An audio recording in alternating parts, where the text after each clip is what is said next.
Good morning mga kalaro. Narito na naman tayo maglaro tayo sa ating kusina.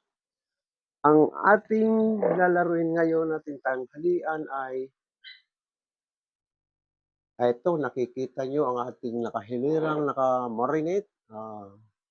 Mayroon tayong nakamarinate ditong chicken. Kahit anong part pwede naman dito. Chicken legs pero may halong chicken breast. At nakamarinate siya sa fresh garlic. Gagawin natin siyang fried chicken, marinated chicken ang gagawin natin ngayon. Marinated fried chicken ang pangalan nito. Yan. Binabad natin sa bawang na may suka. Yan. At papartneran natin siya ng ito, maraming gulay. Repolyo, pichay bagyo, pichay, sayuti, carrots, bagyo beans, sibuyas. Bali, 7 klase ang gulay natin dito. Gagawin natin itong chop suey. Ayan. Ito. Gagawin natin chop suey at fried chicken. Itong panglahok natin sa ating chop suey, wala tayong atay ng manok, kaya ang pinalit ko sa atay ng manok ay hipon. Ito hipon to. Hipon ito, hipon. At transparent squid, ito ganito, transparent squid. At may counting chicken breast. Ayan. 3 klase yung panlahok natin sa ating chop suey. At dadagdagan natin ng oyster sauce. Ito naman, malaki ng binili ko sa oyster sauce kasi maraming karamihan na niluluto ko, ginagamitan ko ng oyster sauce. Kaya malaking bote ng kinuha ko. Ngayon, yung ating fried chicken, pwede natin gawa ng sauce, pwedeng hindi. At marami namang ketchup ako. Pero pag kasi ang partner nito, may sauce itong yung chop suey natin. Kaya, dahil crispy naman ang pagkakaprito niya, kahit hindi mo nagawa ng sauce, kung gusto mo mag-ketchup ka na lang. Pero kung fried chicken lang, gagawan ko ng sauce. Siguro po, naka-secret sana ang sauce niyan. Ngayon, dahil may gulay tayo, hindi natin gagawa ng sauce.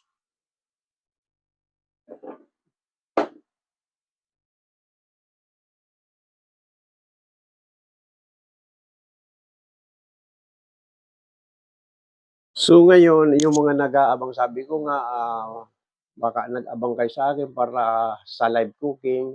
Ngayon nyo lang malaman na hindi ako nakapagluto ng 3 days. So ito na ngayon, araw-araw na naman natin gagawin. Ngayon yung ating fried chicken at saka kako, chop suey, ang manok umabot ng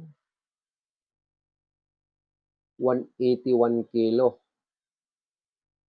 More than 1 kilo ito kasi umabot ng 210. 210 ang lalaki kasi ng manok ko. Kita pa lang hindi na maubos ng isang tao. Meron akong 5 serving sa 210. Uy, halos papatak pa lang 700. Ay, lintik pa lang pagkain ng papuntang Catanduanes. Oo. Ngayon ko lang na-realize na ang pagkain talaga sobrang mahal. Oo nga naman, sa sobrang isipin mo, hipon, kukuha ka lang ng palahok na hipon, 1/4, 150. Pag kinaanin mo ng 150, pang sulo mo na lang yun. Ilang piraso lang? 4, 5, 1/4. Sobra talagang mahal. Ganito kasi ang kwento ko sa inyo sa pagbiyahe ko. Nung papunta doon, may bawang kaming pork adobo at saka kanin. So ngayon, nahihiya naman ako sa pagbaba ng mga bus, pagkakain kami, umorder ako ng isang order na ulam. Kasi may baon nga kami, kaya isang order lang na ulam. I-technique ko lang yun na parang hindi naman kahiyayan na makikiupo ko sa mesa nila. At least, umorder ako sa kanila. Ganun ang ginawa kong technique.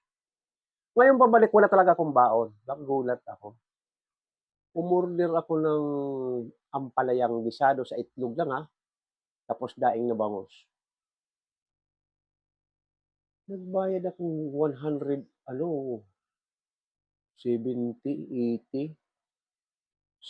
70, 70 yung ampalaya, 80 yung bangus. 150 na. Tapos yung kanin ay 25, 175. 175 ang kain ng isang tao. Kaya kumbaga sa inyo, ito ay isang order na fried chicken sa 210, sumapatak lang ng 70. Malaki pa rin talaga matitipid pag nagluluto ka. Malaki pa rin matitipid pag nagluluto ka. Yan. Kaya yung mga biyahero na gano'n, sabagay mainit talaga. Oh, pagkakain ka mainit, may sabaw ka pa. Kaysa magbabaon ka, malamig. Pero nakatipid ka. Dalawang natipid ko yung pabalik ko. Papunta doon, nag-aircon ako. Malamig, maginaw. Pero ang papunta ng from PIT6 to Bigaa, 100, hindi 100, 1,350. Regular ha. Dahil ako senior, 1,250. Nakatipid ako 100. Pero itong pabalik ko, nakatipid lalo ako. Kasi ang ginawa ko, ang sinakyan ko ordinary na lang. Kasi sabi ko, maginaw. Maginaw ang biyahe kasi mahangin. Katulad ngayon, makulimlim, umuulan-ulan pa. Pag nahanginan ka, malamig. Sumakay akong ordinary. From Tabaco to Alabang, 700 lang. So, malaking natipid ko. 700 to 1,250. 250. Nakatipid akong 250.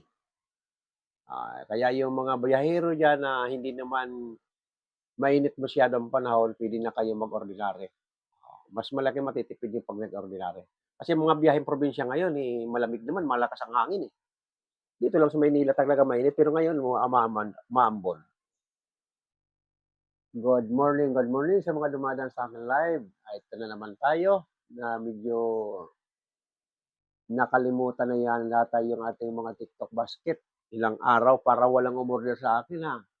At saka sa mga umorder naman sa mga nakaraan na linggo, thank you very much sa mga umorder sa akin TikTok basket.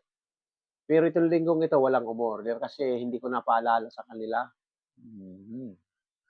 Ito mayroon tayo naka-display rito. Lamoop rechargeable car for kids. Ito, lead for lead. Hindi lang bata ang maglalaro tayo rito. Pwedeng bata, binata, tatay. Malaki kasi ito. Malaki rechargeable na kutsihan. Ganun din itong motor. Reachable din na motorbike. Ayan. Ito, matatanda lang gumagamit ito. Talagang 7,000. Matatanda lang gumagamit ito. Ayan.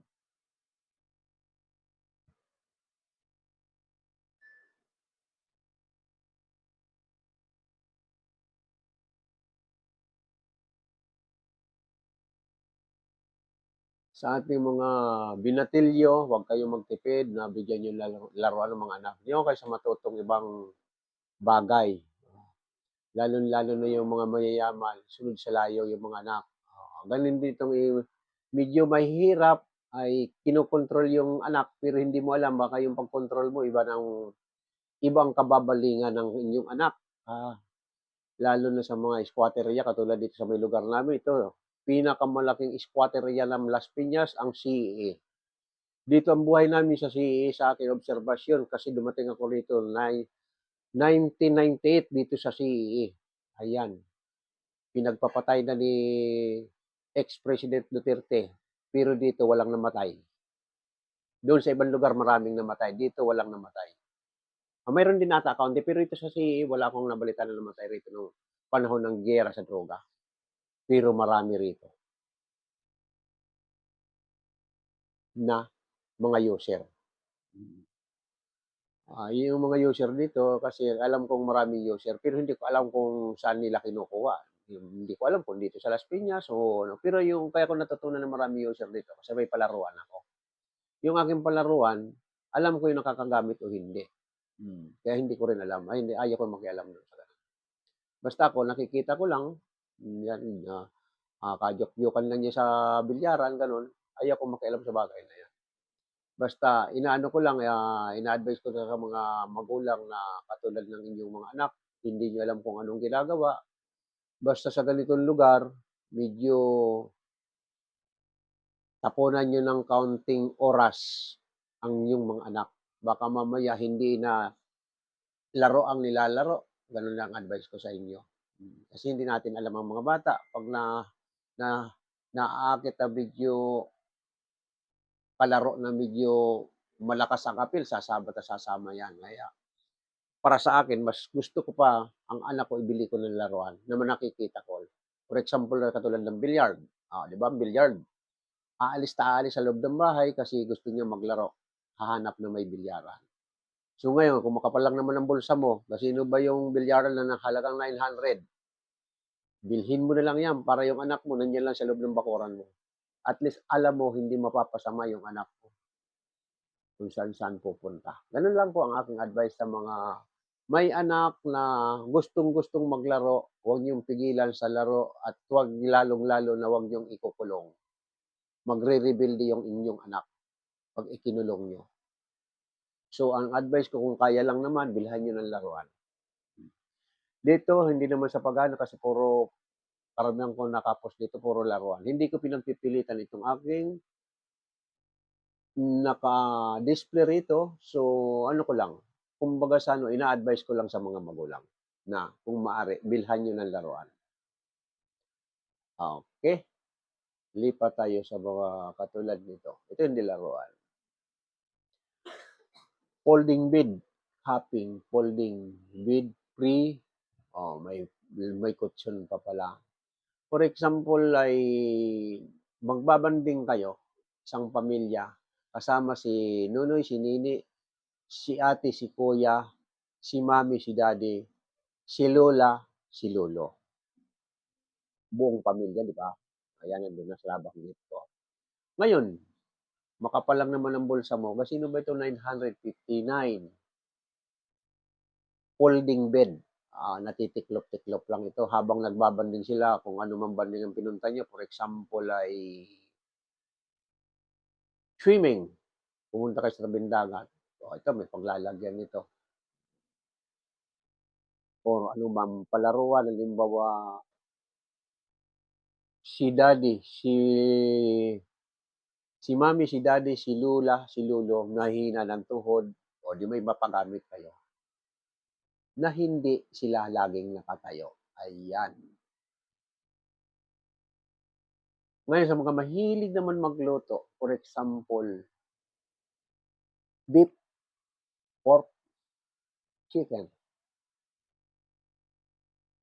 Sawa ka na sa mga pag yung mga niluluto mong, for example, tulad dito sa akin, ay fried chicken, ginawa ko.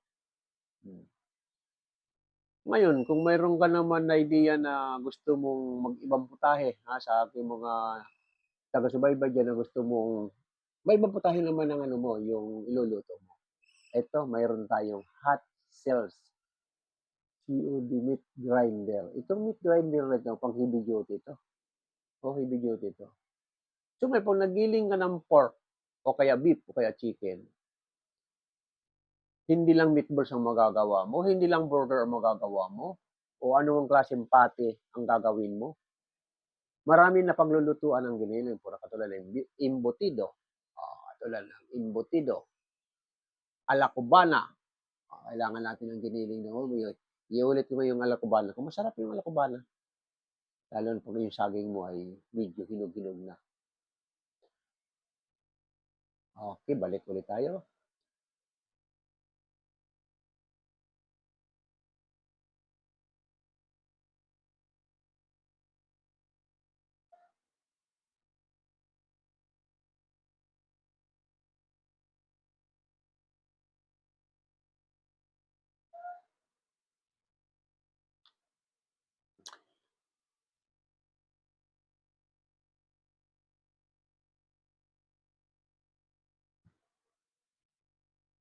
Thank you sa mga nagbibigay ng bulaklak. At do not, thank you very much sa mga dumadaan sa akin live.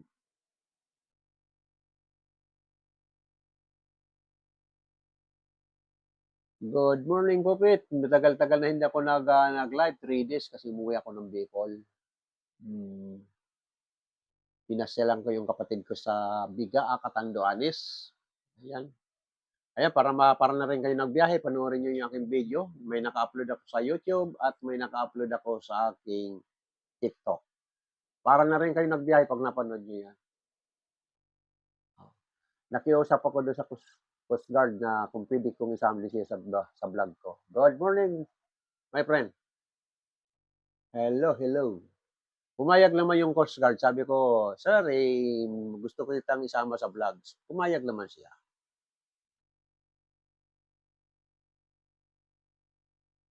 Okay, pupunta na tayo sa kusina para pagsimulan natin ating pagluluto, 10:30. Punta na tayo sa kusina. Magsisimula na tayo sa ating pagluto.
Inigisa na natin yung sauce ng ating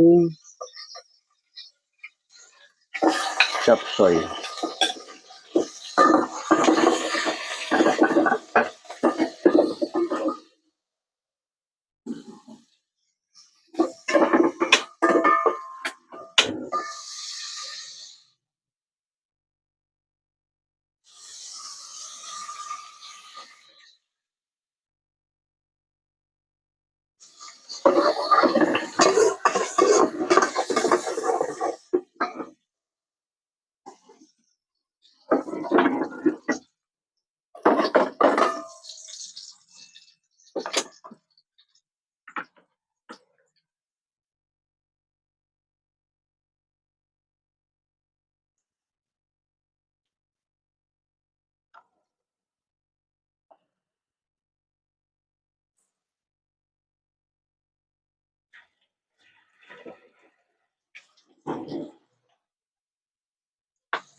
Okay, nakasalang na yung ating marinated fried chicken.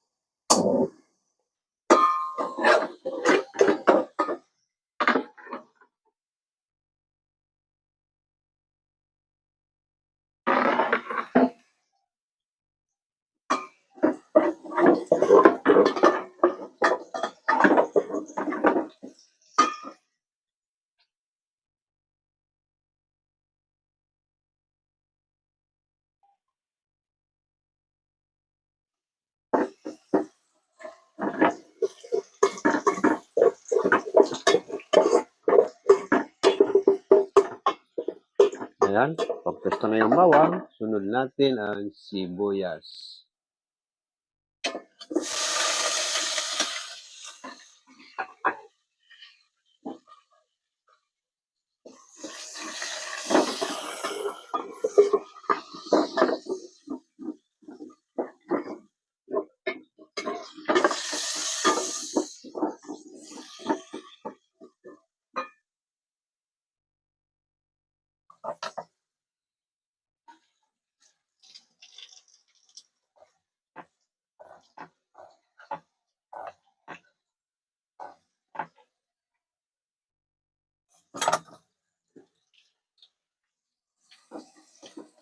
Ito, brown na lahat, sibuyang, bawang, ilagay na natin yun.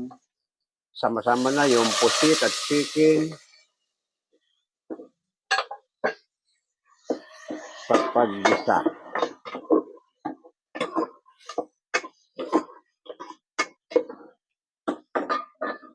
Lagyan natin ng paminta.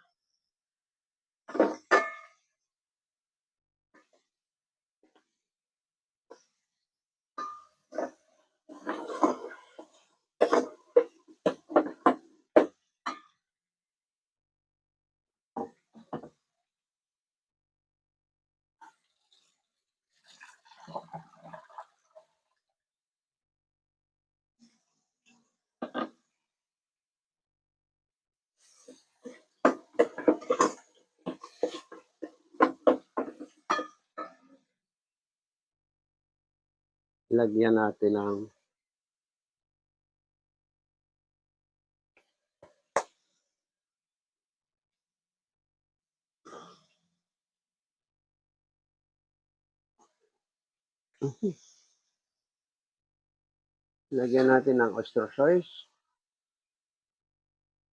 Ayan.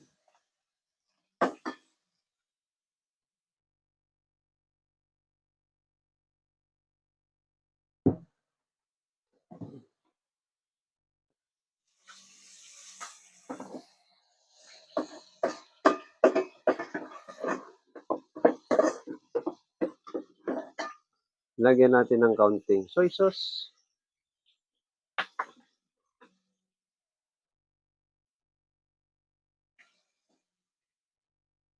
Yan, isang kutsara lang.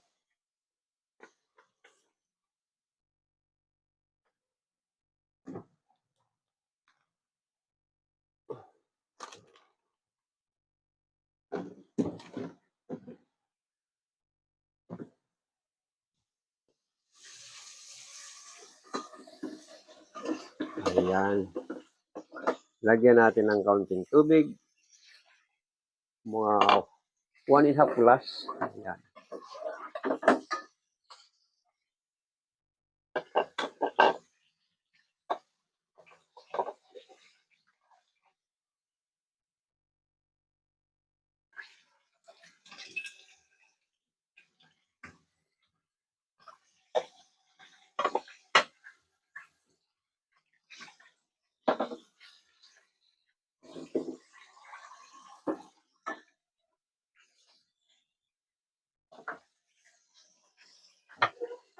Buha tayo ng cornstarch, pampalapot.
Ayan, kumukulo na yung ating sauce ng chop suey.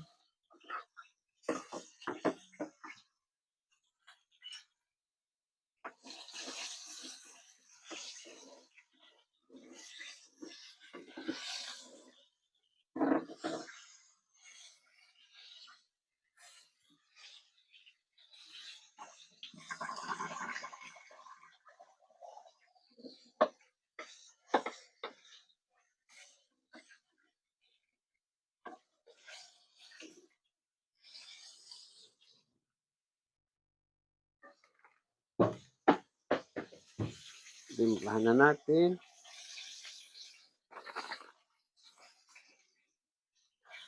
Kaunting patis. Lagyan din natin ng patis ang ating chop suey. Asin, mamaya ng asin, titikman muna natin kung ano ang lasa. Okay. Ilagay na natin yung mga gulay para lumambot. Ilagay na natin itong mga dahon. Mabilis itong dahon. Ayan. Pakuloyin lang natin siyang isang kulo.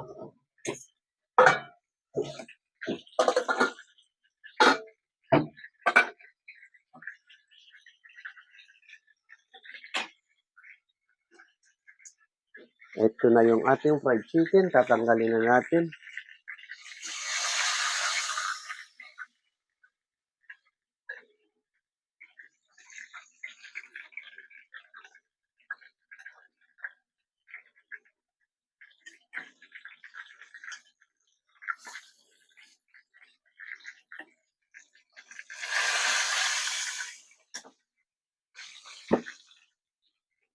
Tostado ang ating chicken para match sa gulay. Match na match ito sa gulay.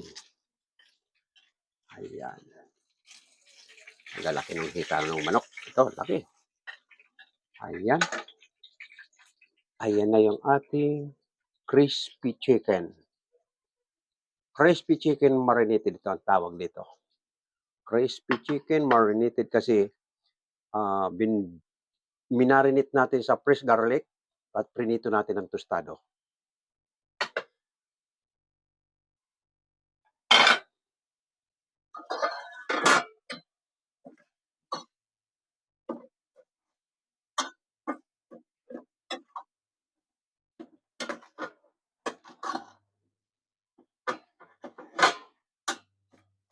Diba? Sangkulo pa ng gulay. Nilagyan natin ito ng baking powder para green na green ang ating gulay.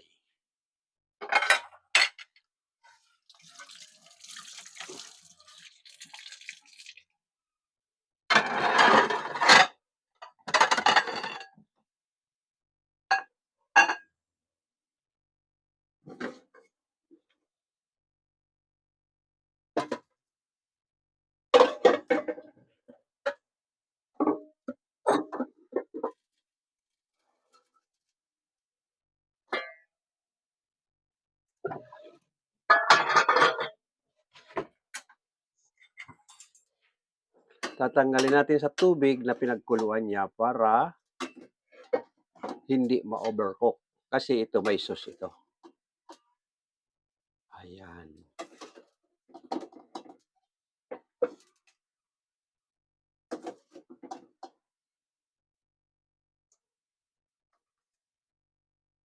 Diba? Tama? Ganyan ang sekreto ng pagpakulo ng gulay. I-boil mo yung gulay. Ayan, green pa rin. Lalagyan mo ng baking powder.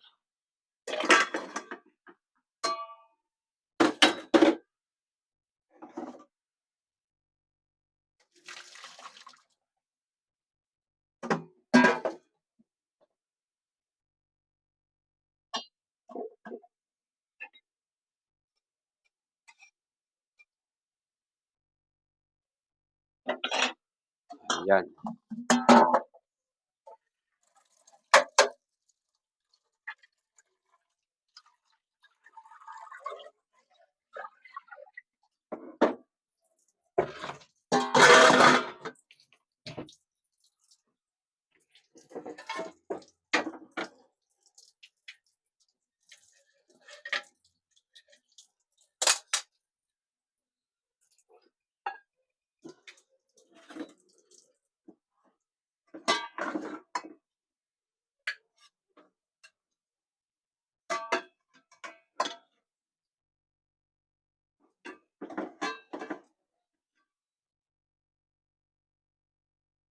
Ayan na yung ating chop suey.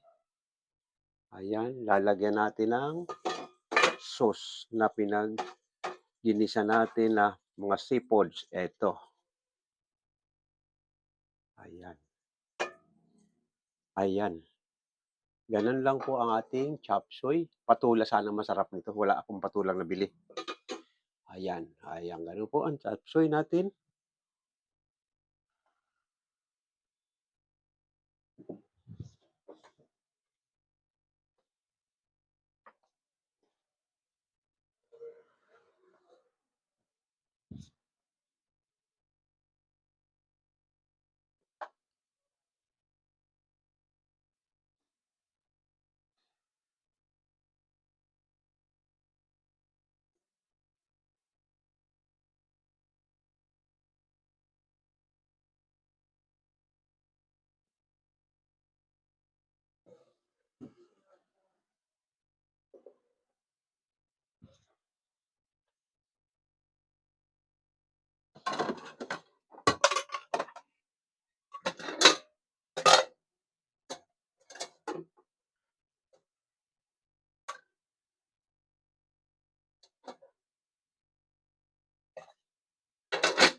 Okay.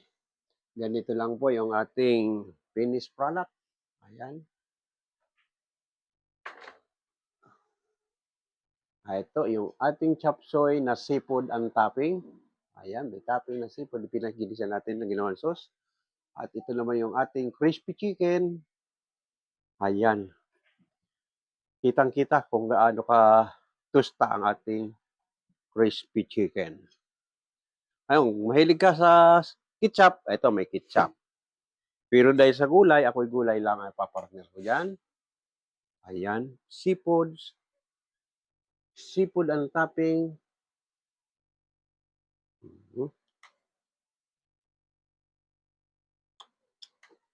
Wow.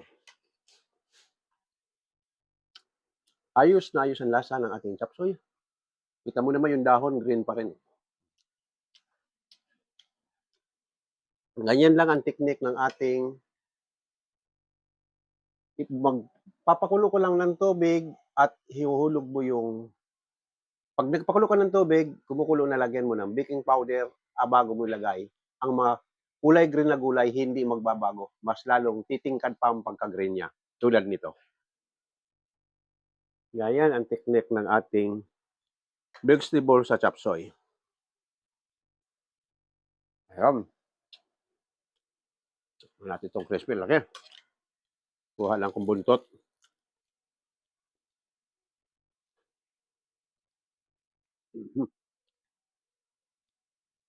Buntot lang kinuha ko.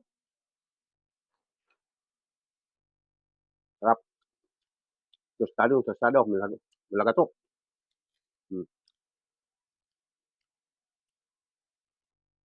Habang inunguya. Matunog.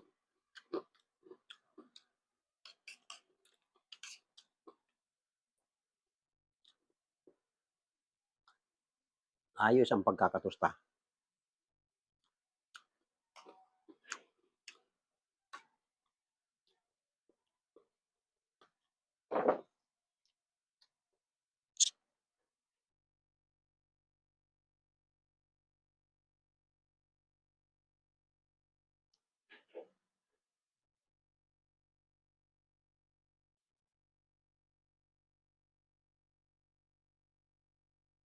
Okay, sa ating mga taga-subaybay dyan, tapos na tayo magluto. Good morning.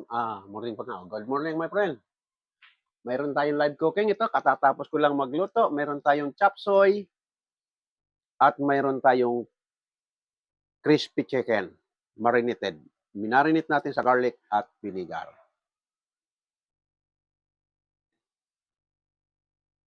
Ngayon, tapos na tayo sa ating mga taga-subaybay dyan, lalong-lalo na yung gustong matutong magluto, step by step, sundan mo na lang, panoorin mo sa mga kalaro, sa aking YouTube, at sa aking TikTok. Maraming salamat ulit sa inyo at nakaraos na tayong isang araw. Huwag kalimutang pindutin ang subscribe button at like. Maraming salamat muli.